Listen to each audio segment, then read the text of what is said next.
Hello, dear friends. I'm so glad you're here today, because I have some real surprises to share with you, surprises that only became clear after I turned 70.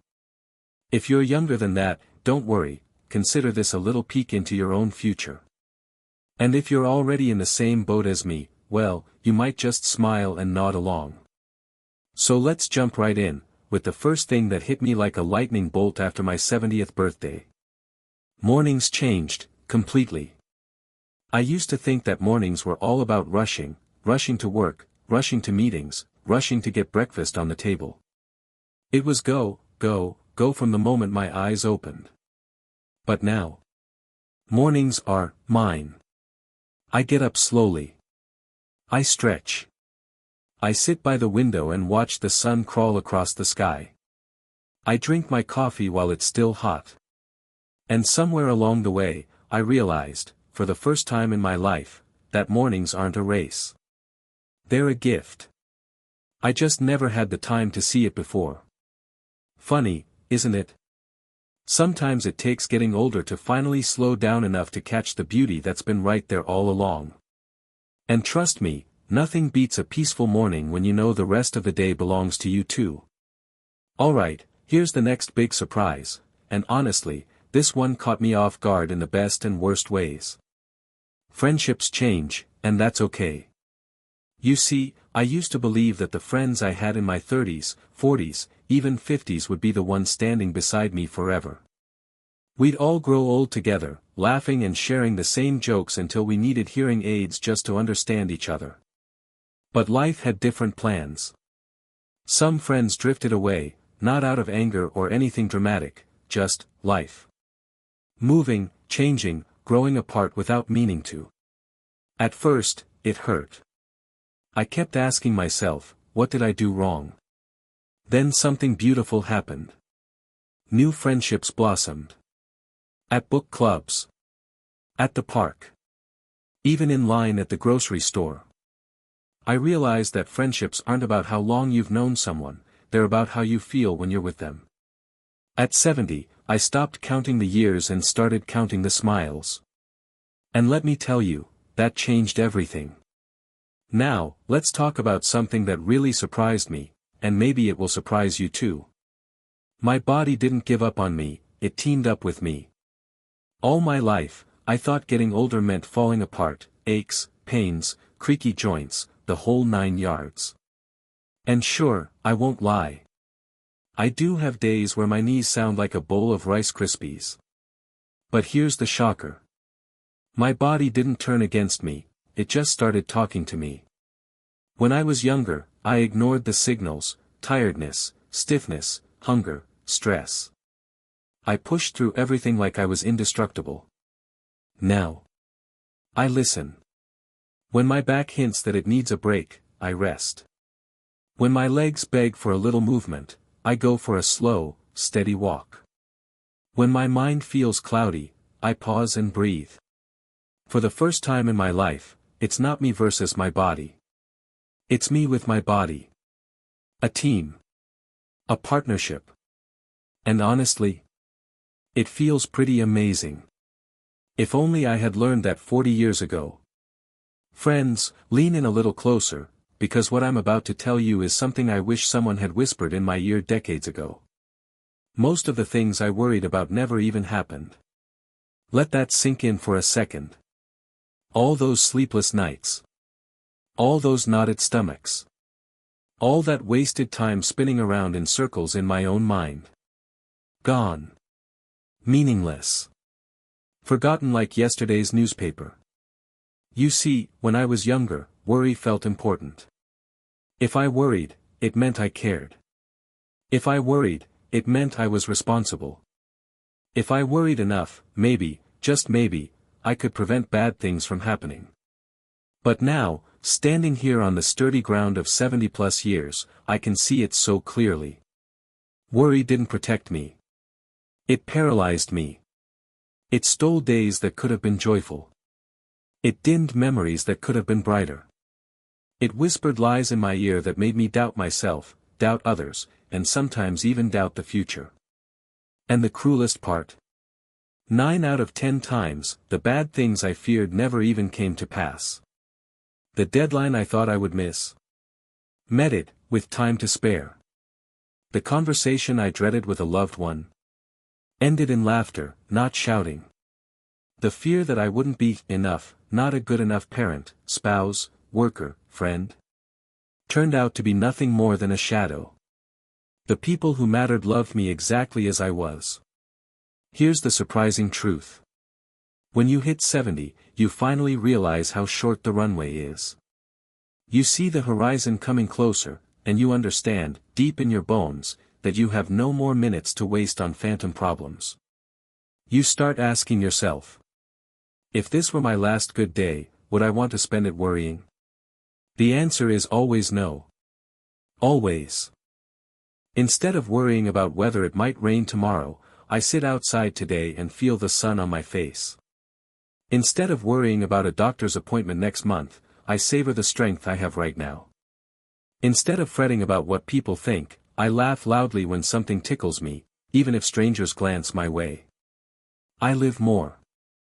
I love more. I laugh more. And friends, let me tell you, it feels so good. I'll give you a simple example. It happened just last week. I was at the park, sitting on my favorite bench under the big oak tree. A little boy was trying to fly a kite, but it kept nosediving into the grass. Old me. Old me would have worried, what if I look silly trying to help? What if the parents think I'm interfering? But 70-year-old me. I stood up, walked over, and showed him how to catch the wind. 5 minutes later, we had that kite soaring so high it looked like a tiny, dancing speck against the blue sky. His laughter, pure, bright, free, filled the whole park. And his parents? They clapped and smiled, grateful for a small kindness. I could have worried. I chose to live instead. Now, don't get me wrong, I still have moments where anxiety taps me on the shoulder. When something big is looming, a family health issue, a tough decision, the old habits try to sneak back in. But now, I know what to say. Thank you, worry, but I'm busy living right now. And then I turn back to the good that's right in front of me. Because here's the kicker. Living in joy doesn't make the bad things any worse when they finally come. It just makes all the days in between so much sweeter. I look back now and wonder how different my life could have been if I had learned this earlier. How many conversations would I have enjoyed more? How many sunsets would I have really seen instead of half watching with my mind tangled up in nonsense? How many nights would I have slept deeply, peacefully, instead of tossing and turning over things I couldn't control anyway? But I'm not angry. I'm grateful. Because realizing it now means that every single day I have left, whether it's 100 days or 1,000, will be lighter. Brighter. Better. And honestly, that's a gift I wouldn't trade for anything. So, my dear friends, wherever you are in your journey, if you catch yourself trapped in a spiral of worry, pause. Breathe. And ask yourself, is this what I want to fill my precious hours with? If the answer is no, gently let that worry float away like a leaf on the breeze. And turn toward whatever beauty is waiting right in front of you. Because believe me, it's there. It always is. Now buckle up, friends, because this one might just blow your mind like it blew mine. You ready? Here it is. Dreams don't have an expiration date. Yep. Simple as that. And yet, it hit me like a freight train around my 71st birthday. Let me explain. When I was younger, dreams felt urgent. Like there was this ticking clock over my head, counting down. Achieve this by 30. Figure that out by 40. Make your mark by 50. And if you didn't? Well, society made you feel like you missed the bus, like you should just sit quietly in the station and watch others ride on by. So by the time I hit my 60s, I thought I had already lived the bulk of my big dreams. Raised a family. Heavy check mark. Had a long career. Heavy check mark. Traveled a little. Heavy check mark. That's it, I thought. Dreaming is for the young. Time to settle down. Slow down. Step aside. Boy, was I wrong. Something incredible happened once I crossed into my 70s. A new kind of dreaminess woke up inside me. Not the frantic, prove yourself, dreams of youth. No, these were softer. More joyful. More me. Like the dream to finally learn how to paint, even if my first attempt looked like a kindergartner's art project. Or the dream to visit that little mountain town I always saw in magazines, not caring if it wasn't a 5-star trip with fancy hotels. Or the dream to write stories, real, messy, beautiful stories, just because I had things to say, not because I wanted to make bestseller lists. I realized that dreaming isn't about achieving. It's about living. It's about staying curious. Staying open. Staying willing to wonder, what if, no matter how many candles are on your birthday cake. So you know what I did? I dusted off my old dream list, the one I had buried under years of busyness and practicality, and I picked something small to start with.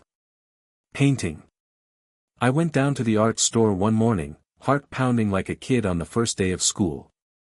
I bought a cheap set of acrylic paints, a few brushes, and a stack of canvases. The clerk, a teenager with green hair and a nose ring, gave me a huge smile and said, "You're gonna have so much fun." And friends, she was right. The first time I put brush to canvas, it felt awkward. Colors ran together. Lines wobbled. Shapes collapsed into blobs. But I laughed, real, belly-shaking laughter, because it didn't matter. It wasn't about being good. It was about being alive.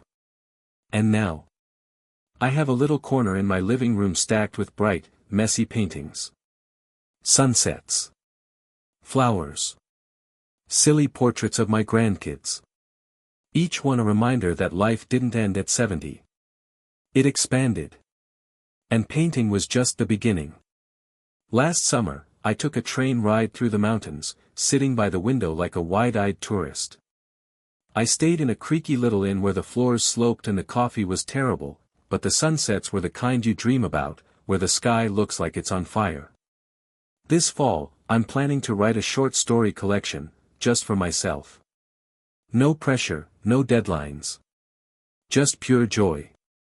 Just to prove to myself that the voice inside me still has songs left to sing. Because here's what I learned. Dreams aren't something you outgrow. They're something you grow into. The older I get, the less I care about how it looks from the outside. The less I care about perfect timing or perfect execution. And the more I care about how it feels. Dreams now are less about checking boxes, and more about filling my heart. More about curiosity. More about fun. And you know what else? Sometimes my new dreams are tiny. Like learning a new recipe. Or trying Tai Chi in the park. Or calling an old friend I haven't spoken to in years, just to say, "Hey, I'm thinking of you." Each little dream is a thread, weaving a life that feels fuller, richer, and yes, younger, somehow, even as the birthdays pile up. So if you're listening to this and thinking, maybe it's too late for me. Let me say it loud and clear, straight from someone who knows. It's not too late. It's never too late. Not for the dreams you buried. Not for the dreams you didn't dare to have before. Not for the dreams you can't even see yet. Life doesn't slam the door shut when you turn a certain age. It just invites you to open a new one, maybe one you were too busy to notice before. And trust me, some of the most beautiful rooms are waiting just beyond it. You know what else hit me like a ton of bricks? Stuff doesn't matter. Not the fancy china. Not the piles of clothes. Not the trinkets gathering dust on the shelf. When I was younger, I thought having more meant having enough. I chased the next gadget, the next car, the next home upgrade. But now, when I look around, I realize the only things that really matter are the memories tucked inside my heart, not the things tucked inside my closets. A smile from a grandchild. A sunset shared with an old friend. A quiet morning with coffee and no rush. That's the real treasure. Everything else? Just clutter. At 70, I started giving things away, not because I had to, but because it felt freeing. Watching someone's eyes light up when you pass along something meaningful. That's a joy no possession can match. And my house? It feels lighter now. I feel lighter. Here's a shocker, and it might just be my favorite one. It's okay to say no. When I was younger, no felt like a bad word. I said yes to invitations I didn't want. I said yes to extra work when I was already drowning. I said yes when my heart was screaming no. But now, at 70, I realized that saying no isn't selfish, it's honest. It's a way of honoring yourself, your time, your peace. If someone invites me somewhere I don't want to go, I say no, warmly, kindly, but firmly. If someone tries to drag me into drama or gossip, I step away, smiling, and say, that's not for me. And you know what's funny? The world didn't end. No one hated me. In fact, they respected me more. Saying no opened up space to say yes to the things that truly light me up. And that's a lesson I wish I'd learned decades earlier. Another surprise that crept up on me gently. Family isn't always who you expect. Of course, I love my blood relatives, my kids, my siblings, my cousins. But as time rolls on, you realize that chosen family matters just as much, sometimes even more. The neighbor who checks on me after a storm. The old coworker who calls every Sunday just to chat. The woman from my book club who brings me soup when I'm feeling under the weather. That's family too. Love isn't confined to a family tree. It grows wild, across fences, across cities, across lifetimes. And honestly, it's one of the most beautiful surprises of growing older. Your heart just keeps getting bigger, if you let it. Oh, friends, this one is pure joy.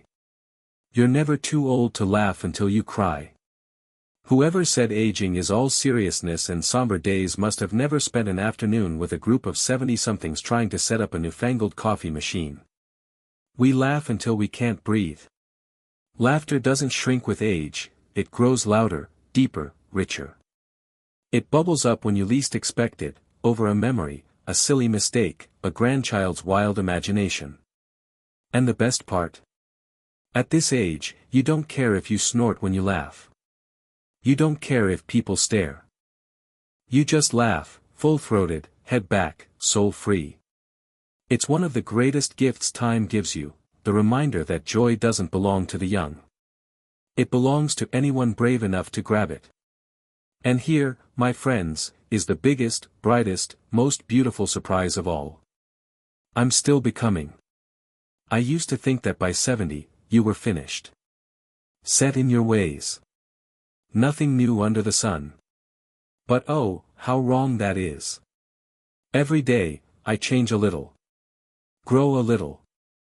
Learn a little more about myself, about the world, about what truly matters. At 70, you realize that you're not a final product.